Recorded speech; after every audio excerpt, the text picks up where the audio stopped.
Hoje vamos falar sobre o planejamento de refeições em relação aos horários do dia. Esse planejamento vem sendo estudado através da crononutrição, que justamente recomenda os horários das refeições, os alimentos a serem ingeridos conforme as alterações hormonais e demais alterações que ocorrem no nosso organismo.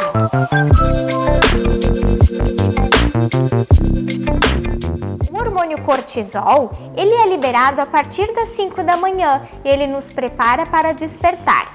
Ele fica ativo até as 9 da manhã.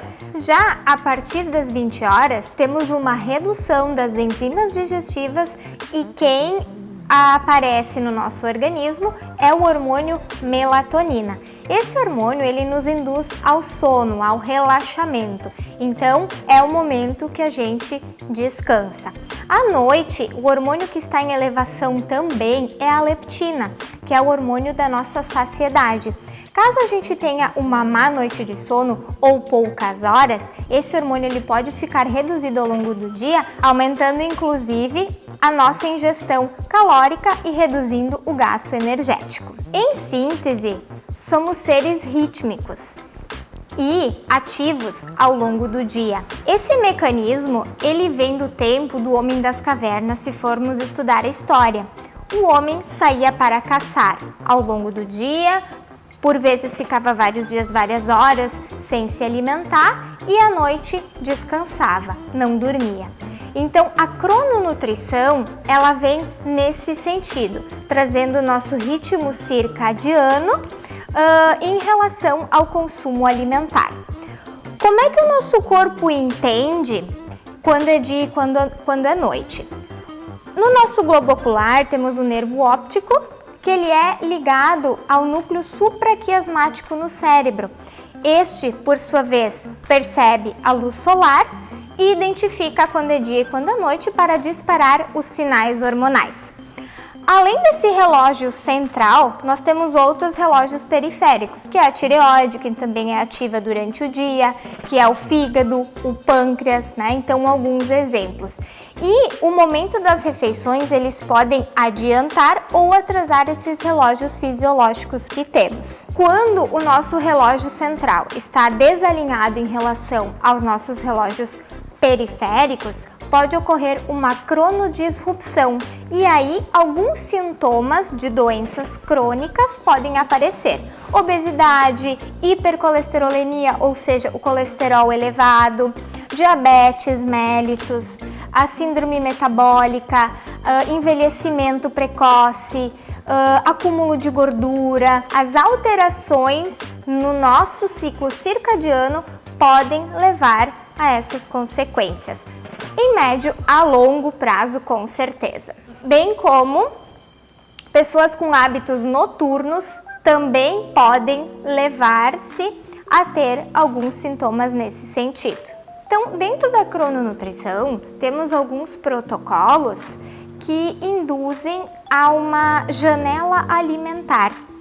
Temos descrito, por exemplo, uma janela de 6 a 11 horas, né? Ou nos alimentamos das 6 às 17 ou das 7 às 19, né? Podemos ter ali uma janela alimentar de 12 horas, por exemplo, também, e 12 horas a gente passa em jejum, a gente repousa, né? Então, outra recomendação que a gente tem é realmente termos um consumo alimentar maior na parte da manhã e no almoço, porque a metabolização da gordura e do carboidrato é melhor devido à liberação das enzimas digestivas propriamente ditas.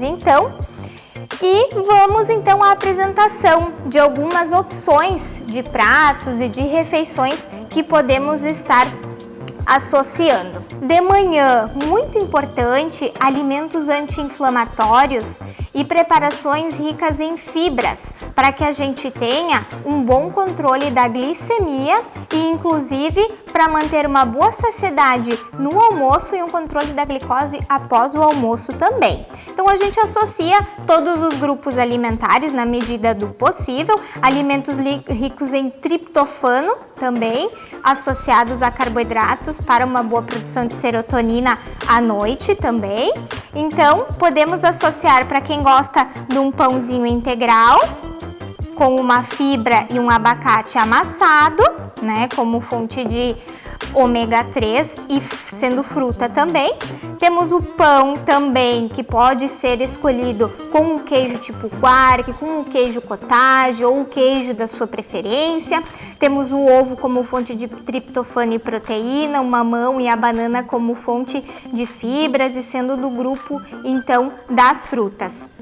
Vocês podem perceber que o mamão está recheado também com aveia. A beta-glucana participa também da regulação da glicose e de uma metabolização adequada. Pasta de amendoim também pode ser uma opção para a gente associar no nosso café da manhã.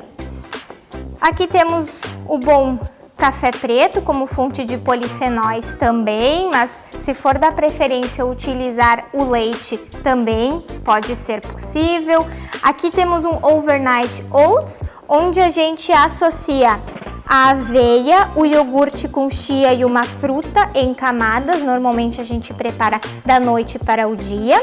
Frutas cítricas também são importantes no café da manhã como fonte de anti-inflamatórios também. Então, um morango salpicado, ou se for o caso, podemos associar ao invés do café ou do leite, um suco verde, por exemplo, ou um outro suco de fruta da preferência, né? Associar uma couve, uma fruta cítrica, até um gengibre, um hortelã também, bem tranquilo. Depois vamos para o almoço. O horário do almoço é onde a gordura é melhor metabolizada. Então a gente vai escolher uma gordura de boa qualidade para associar no nosso almoço.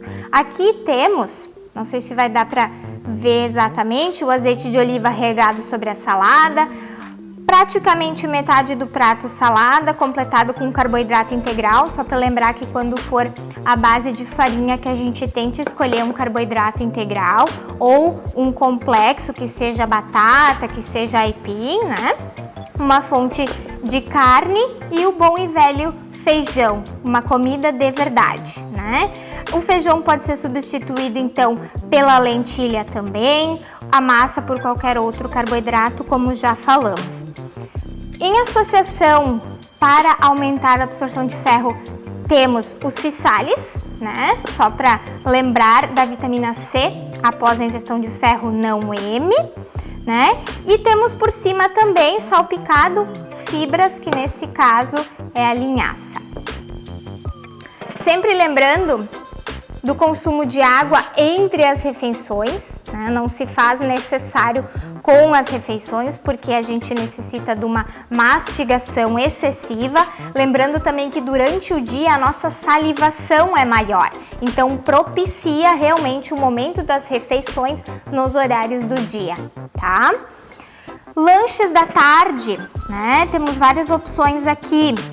Iogurte com fibras, aqui utilizei o psyllium e a aveia novamente, tá? Uma fonte de fruta, aqui temos 3 opções, e a noz como oleaginosa, fonte de ômega 3 também.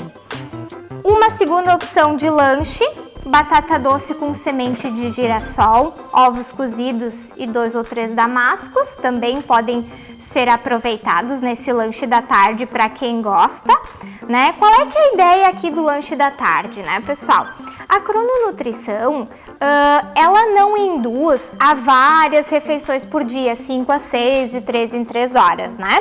A gente fala de 3 a 4 refeições, se conseguimos contemplar todos os grupos alimentares e, claro, vai depender da realidade e do contexto de cada pessoa, deve ser avaliado com certeza. Mas qual é que é a ideia, né? A gente realizar um lanche da tarde com bastante substâncias, fibras, associar com proteína, para que a gente consiga modular a fome da janta, né? Então, rotineiramente somos acometidos com o questionamento e esclarecimentos em relação à grande fome na janta, né? As pessoas chegam do trabalho, ficam um pouco mais ociosas, têm à disposição alimentos em casa, junta a fome fisiológica com a fome emocional e acaba se tendo um consumo exacerbado à noite. Então, um lanche da tarde associado com carboidrato, fibra, proteína, gorduras do bem, também podem associar na modulação dessa fome excessiva da noite, certo?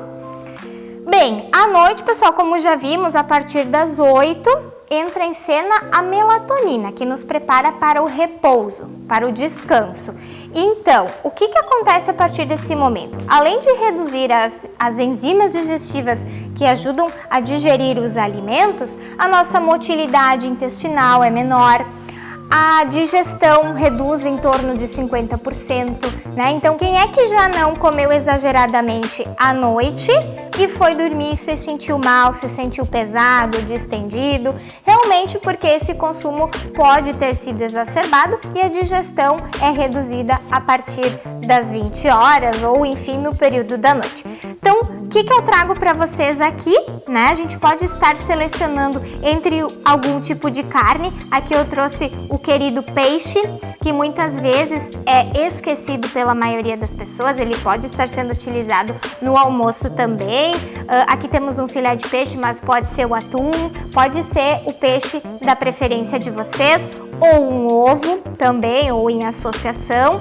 Temos um refogado também de couve, um refogado de legumes e o pepino in natura.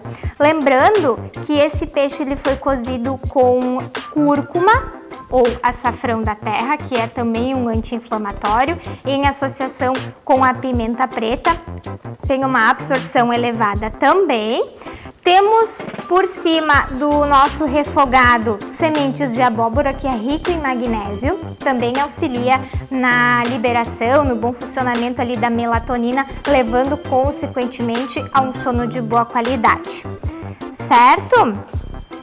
Pessoal, finalizando então o nosso dia, a nossa rotina alimentar, só lembrando, talvez as pessoas não terão fome para realizar uma ceia, né? Então, só lembrando que, se eu for fazer, algumas frutas cítricas, como a laranja, a bergamota, o abacaxi, 2 horas antes, ela pode auxiliar também na liberação da melatonina, tá?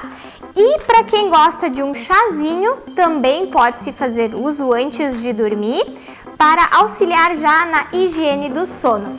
Além da luz artificial, né, que a gente deve evitar telas, celulares à noite, justamente para termos um sono de qualidade. O álcool acaba atrapalhando a qualidade do sono, não parece, pois ele nos deixa sonolento, mas sim prejudica a qualidade do sono. A cafeína, então utilizem um café descafeinado se forem consumi-lo à noite.